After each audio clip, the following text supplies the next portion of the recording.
Bacon ടേക്കിൻ്റെ പുതിയൊരു വീഡിയോയിലേക്ക് എൻ്റെ എല്ലാ കൂട്ടുകാർക്കും സ്വാഗതം. ഇന്ന് ഓവണും ബീറ്ററും ഒന്നുമില്ലാതെ വളരെ പെട്ടെന്ന് തന്നെ എല്ലാവർക്കും ചെയ്യാൻ പറ്റുന്ന ഒരു അടിപൊളി കേക്കിൻ്റെ റെസിപ്പിയാണ്. തുടക്കക്കാർക്കും ഈ ഒരു കേക്ക് വളരെ ഈസി ആയിട്ട് തന്നെ ചെയ്തെടുക്കാൻ പറ്റും. നല്ല ടേസ്റ്റാണ് കേട്ടോ. അപ്പോൾ ഇതിൻ്റെ ആ ഒരു ബട്ടർ ക്രീമും എല്ലാം കൂടി ഉണ്ട് നല്ലൊരു ടേസ്റ്റ് ആയിട്ടുള്ള കേക്കാണ്. അപ്പോൾ വീഡിയോ സ്കിപ്പ് ചെയ്യാതെ കാണുക. ഇഷ്ടപ്പെടുകയാണെങ്കിൽ ലൈക്കും സപ്പോർട്ടും ചെയ്യണേ. അതുമാത്രമല്ല, നിങ്ങളുടെ സമ്മാനങ്ങളെ കാര്യം അറിയാമല്ലോ, വീഡിയോ ഫുള്ള് കണ്ട ശേഷം മാത്രമേ സബ്സ്ക്രൈബ് ചെയ്യാവൂ. കാരണം നിങ്ങൾ വീഡിയോ ഫുള്ള് കണ്ടാൽ മാത്രമേ എൻ്റെ ചാനൽ മുന്നോട്ട് പോകാൻ പറ്റുള്ളൂ. അപ്പോൾ വീഡിയോ സ്കിപ്പ് ചെയ്യാതെ കണ്ട് സപ്പോർട്ട് ചെയ്യുക. അതുമാത്രമല്ല, എല്ലാവരും ഈ കേക്ക് ഒന്ന് ചെയ്ത് നോക്കണേ. ഇനി ഈ ഒരു റിബൺ കേക്ക് തയ്യാറാക്കാൻ വേണ്ടി മിക്സിയുടെ ജാർ എടുക്കുക. അതിലേക്ക് ഒരു മുട്ട പൊട്ടിച്ചൊഴിച്ച് കൊടുക്കാം. ഇനി ഇതിലേക്ക് 1/2 ടീസ്പൂൺ അളവിൽ വാനില എസൻസും 1 നുള്ളു ഉപ്പും 1/4 കപ്പ് പഞ്ചസാരയും കൂടി ചേർത്ത് നല്ലതുപോലെ ഒന്ന് ബീറ്റ് ചെയ്തെടുക്കുക. ഒരു 30 സെക്കൻഡ് വരെ ബീറ്റ് ചെയ്തെടുക്കാം. അപ്പോൾ ഞാനവിടെ മുട്ട നല്ലതുപോലെ ബീറ്റ് ചെയ്തെടുത്തുകൊണ്ട് വന്നിട്ടുണ്ട്. ഇനി നമ്മൾ ഇതിലേക്ക് ചേർത്ത് കൊടുക്കുന്നത് 2 ടേബിൾ സ്പൂൺ അളവിൽ സൺഫ്ലവർ ഓയിലാണ് ചേർത്ത് കൊടുക്കുന്നത്. അതിനുശേഷം സ്പീഡ് കുറച്ച് ഒന്ന് ബീറ്റ് ചെയ്തെടുക്കാം.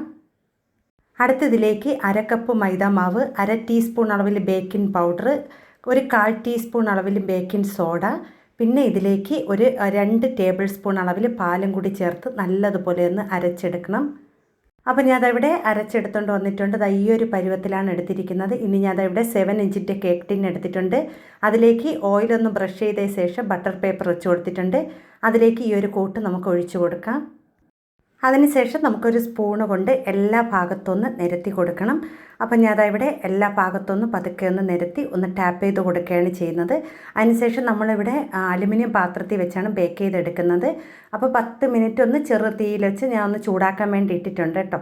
അപ്പോൾ ഇനി ഇതൊന്ന് എല്ലാ ഭാഗത്താക്കിയ ശേഷം ഒന്ന് 2-3 പ്രാവശ്യം ഒന്ന് തട്ടി കൊടുക്കണം കേട്ടോ. അപ്പോൾ നല്ലതുപോലെ ലെവലായി കിട്ടും.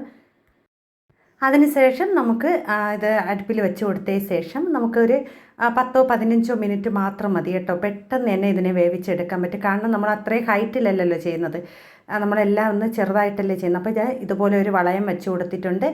അതിനുശേഷം നമ്മൾ കേക്ക് ടിന്ന് വെച്ച് കൊടുത്ത് മൂടി വെച്ച് ഒരു 15 മിനിറ്റ് ബേക്ക് ചെയ്യാം കേട്ടോ.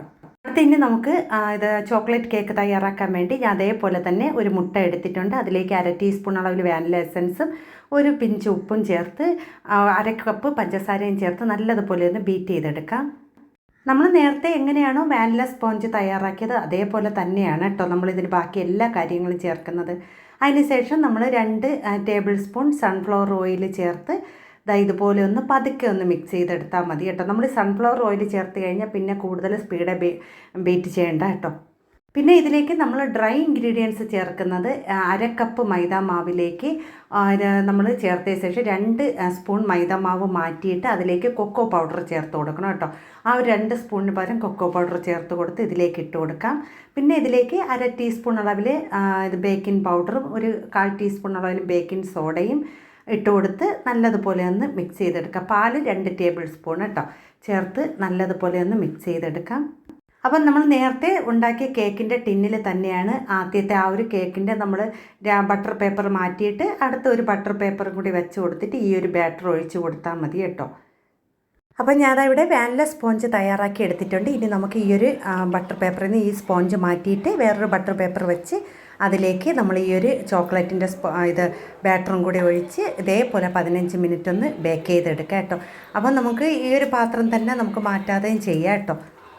അപ്പോൾ ഈ ഒരു കേക്കും തയ്യാറായി കിട്ടുന്നതിന് മുമ്പേ നമുക്കിതിന് വേണ്ടിയുള്ള ക്രീം ഒന്ന് ബീറ്റ് ചെയ്തെടുക്കണം. അപ്പോൾ അതിന് വേണ്ടി ആദ്യം നമ്മൾ ഐസിങ് ഷുഗർ തയ്യാറാക്കുകയാണ്. വളരെ എളുപ്പമാണ് കേട്ടോ.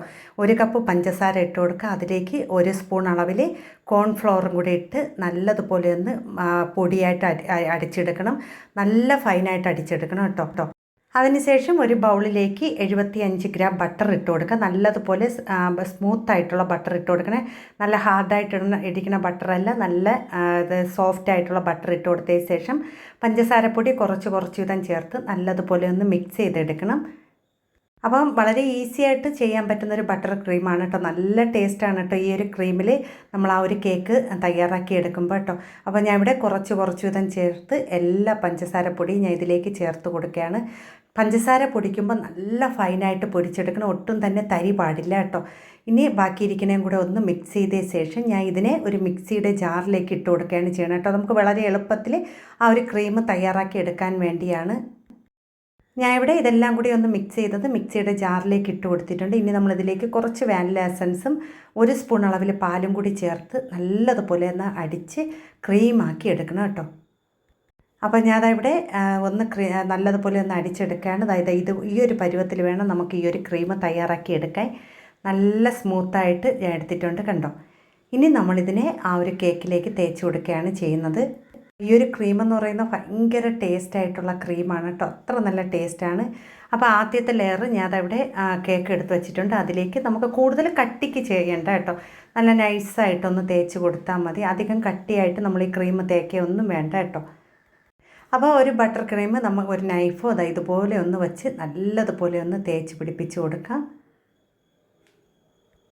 അതിനുശേഷം ഇത് നമ്മൾ ഒരു ലെയർ ഇതൊന്ന് തേച്ച് പിടിപ്പിച്ച ശേഷം നമ്മൾ രണ്ടാമത്തെ വാനില കേക്ക് ഇതിൻ്റെ മുകളിലേക്ക് വെച്ച് കൊടുത്ത ശേഷം നമ്മളിതിനെ രണ്ടായിട്ട് കട്ട് ചെയ്യുകയാണ് ചെയ്യുന്നത്. കാരണം നമുക്കതിനെ അതിൻ്റെ പുറത്ത് വയ്ക്കാൻ കണക്കിന് ഇതുപോലെ ഒന്ന് വെച്ച ശേഷം നമുക്ക് കറക്റ്റായിട്ട് രണ്ടായിട്ടൊന്ന് കട്ട് ചെയ്തെടുക്കാം. അതിന് ശേഷം നമ്മൾ ഈ ഒരു കേക്കിൻ്റെ മുകളിൽ ക്രീം നല്ലതായിട്ട് തേച്ച ശേഷം ഈ ഒരു കട്ട് ചെയ്ത ഭാഗം നമ്മൾ ഇതിൻ്റെ മുകളിലേക്ക് ആക്കി കൊടുക്കുകയാണ് ചെയ്യുന്നത് കേട്ടോ. അപ്പോൾ നമുക്കിതാ ഇതിൽ ബാക്കിയിരിക്കുന്ന ക്രീം ഇതുപോലെ ഒന്ന് തേച്ച് കൊടുക്കാം. അതിന് ശേഷം നമ്മൾ മുറിച്ച് വെച്ചിരിക്കുന്ന ആ ഒരു കേക്കിൻ്റെ പീസ് നമ്മൾ ഇതിൻ്റെ പുറത്തേക്ക് വെച്ച് കൊടുത്ത് ലെവലാക്കി എടുക്കണം കേട്ടോ. നിങ്ങൾക്ക് ലെവലല്ലെങ്കിൽ ആ 4 സൈഡൊന്ന് ചെറുതായിട്ട് കട്ട് ചെയ്ത് മാറ്റിയാലും മതി കേട്ടോ. അപ്പോൾ ഞാനവിടെ ക്രീമെല്ലാം ഒന്ന് തേച്ച് പിടിപ്പിച്ചിട്ടുണ്ട്. ഇനി നമുക്ക് ഇതിൻ്റെ മുകളിലേക്ക് ഈ ഒരു കേക്ക് ഒന്ന് വെച്ച് കൊടുക്കാം കേട്ടോ. നമ്മളിത് ഫ്രിഡ്ജിൽ വെച്ച് തണുപ്പിക്കുകയൊന്നും വേണ്ട, അത്രയും നല്ല പെർഫെക്റ്റായിട്ട് നമുക്ക് ഈ ഒരു കേക്ക് ചെയ്തെടുക്കാൻ പറ്റും കേട്ടോ. നല്ല ടേസ്റ്റാണ് ഈ ഒരു കേക്ക്. അധികം ക്രീമൊന്നുമില്ലല്ലോ, ബട്ടർ ക്രീമാണല്ലോ, അത്രയും നല്ല ടേസ്റ്റാണ് കേട്ടോ ഈ ഒരു കേക്ക് തയ്യാറാക്കിയെടുക്കാൻ. അതിന് ശേഷം ഇതുപോലെ 4 സൈഡ് ഒന്ന് ലെവൽ ചെയ്ത് കൊടുത്തിട്ടുണ്ട്. ഇനി നമുക്കിതിനെ ഒന്ന് കട്ട് ചെയ്തെടുക്കാം കേട്ടോ. എത്രയാണോ നമുക്ക് അളവ് വേണ്ടത് അതനുസരിച്ച് കട്ട് ചെയ്തെടുക്കാം. നല്ല ടേസ്റ്റ്, നിങ്ങൾക്ക് കാണുമ്പോൾ തന്നെ അറിയാം അത്രയും നല്ല പെർഫെക്റ്റായിട്ട് നമുക്ക് ഈ ഒരു കേക്ക് ചെയ്തെടുത്തിട്ടുണ്ട്. ഇനി നമ്മളിത് ബട്ടർ പേപ്പറിൽ ഒന്ന് പൊതിഞ്ഞ് വെച്ചാൽ മതി കേട്ടോ. അപ്പോൾ നമ്മളിത് ഫ്രിഡ്ജിൽ വെച്ചില്ലെങ്കിലും കുഴപ്പമില്ല, നിങ്ങൾക്ക് ഫ്രിഡ്ജിൽ വെച്ച് കഴിക്കണമെങ്കിൽ അങ്ങനെയും കഴിക്കാം കേട്ടോ. ഇതുപോലെ ബട്ടർ പേപ്പർ ഒന്ന് പൊതിഞ്ഞെടുത്താൽ മതി കേട്ടോ. വേണമെങ്കിൽ നിങ്ങൾക്ക് ഒരു ക്രീം വെച്ച് ഒട്ടിച്ചെടുക്കുക, അല്ലെങ്കിൽ ഇതുപോലെ ഒന്ന് ചെയ്തെടുത്താലും മതി കേട്ടോ. ഇതേപോലെ തന്നെ ഞാൻ ചെയ്യുന്നുണ്ട്, കുറച്ച് ബട്ടർ പേപ്പർ പൊതിയാതെ എടുക്കുന്നുണ്ട് കേട്ടോ. അപ്പോൾ അടിപൊളി കേക്കാണ്, ഇതെല്ലാവരും ഒന്ന് തയ്യാറാക്കി നോക്കണം. വളരെ ഈസി ആയിട്ട് നമുക്ക് ഓവണും ബീറ്ററും ഒന്നും ഇല്ലെങ്കിലും ഈ ഒരു കേക്ക് അടിപൊളി കേക്ക് തയ്യാറാക്കി എടുക്കാൻ പറ്റും. ഇതിൻ്റെ ടേസ്റ്റ് ആണെങ്കിൽ പറയാതിരിക്കാൻ വയ്യ, വായിലിട്ടാൽ അലിഞ്ഞു പോകുന്ന അടിപൊളി കേക്കാണ്. അപ്പോൾ വീഡിയോ ഫുള്ള് കണ്ടാൽ മാത്രമേ നിങ്ങൾക്ക് ഈ ഒരു കേക്ക് തയ്യാറാക്കി എടുക്കാൻ പറ്റുള്ളൂ. അപ്പോൾ വീഡിയോ ഫുള്ള് സ്കിപ്പ് ചെയ്യാതെ കാണുക, ലൈക്കും സപ്പോർട്ടും ഷെയറും ഒക്കെ ചെയ്യണം കേട്ടോ.